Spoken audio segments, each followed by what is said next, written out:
There once was a dog who loved to eat. He waited for the sound that would mean his next treat.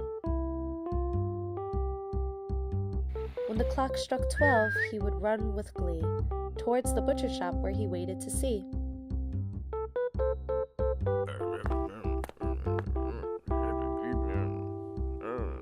Tossed through the air, the smell so taunting, a piece of meat the dog has been wanting. He ran and ran to his favorite spot.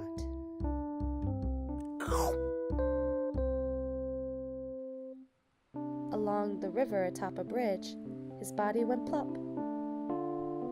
The dog's mouth began watering while staring at the feast. 2 bits of meat, he thought. I could eat that at least.